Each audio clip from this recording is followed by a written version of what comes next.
আমাদের প্রত্যেকের হাতগুলোকে কবুল করে না ইয়া আল্লাহ। এই সাবান চাঁদের খাতিরে, দয়াল নবীজির খাতিরে আমাদের প্রত্যেকের তাম জীবনের গুনাহ খাতা মাফ করে দাও ইয়া আল্লাহ। আমরা আমাদের প্রত্যেকের আব্বা আম্মার গুনাহ মাফ করে দাও, আমাদের আপনজনদের গুনাহ খাতা মাফ করে দাও, জিন্দা মুর্দা সকল মুসলমানের গুনাহ মাফ করে দাও আল্লাহ তাআলা। আমাদের হাত তুলে ধরেছি, আমাদের মাঝে যাদের আব্বা আম্মা অন্ধকার কবরে, তাদের কবর জান্নাতের টুকরা বানিয়ে দেয়া।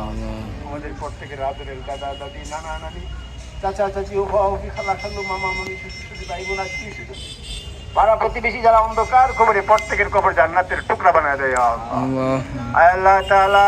যে গ্রামের জমিনে দাঁড়িয়ে তোমার শাহানশাহ দরবারে হাত তুলে ধরলাম, এই গ্রামের জমিনের নিচে যত অলিগণ শুয়ে আসেন সকল আর সব পৌঁছায় দাও আল্লাহ। বিশেষ করে যাকে কেন্দ্র করে আজকের এই দিন এই দোয়ার আয়োজন আল্লাহ, এই প্রতিষ্ঠানের আল্লাহ তাআলা সহকারী যিনি ছিলেন আল্লাহ, তো সহকারী যিনি ছিলেন মোহাম্মদ হোসেন সাহেব এই জগৎ থেকে চির বিদায় গ্রহণ করেছেন আল্লাহ।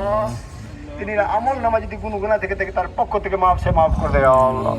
কবরটা জান্নাতের টুকরা বানায় দেয় আল্লাহ।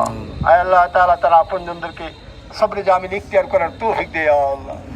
আল্লাহ তাআলা তিনি পূর্বে এই চেয়ারে যিনি ছিলেন প্রতিষ্ঠাতা, যারা এই জগৎ থেকে চির বিদায় গ্রহণ করেছেন, শিক্ষকবৃন্দ, শিক্ষার্থী যারা দুনিয়ার জীবনে বেছে নেই, প্রত্যেকের কবর জান্নাতের টুকরা বানায় দেয়। আমরা যারা বেঁচে আছি প্রত্যেকের ন্যায় কাজ যারা করে আল্লাহ, প্রত্যেকের দিনের পথে কায়েম দায়েম রেখে আল্লাহ। আল্লাহ প্রতিষ্ঠানকে তুমি কবুল করে নাও ইয়া আল্লাহ।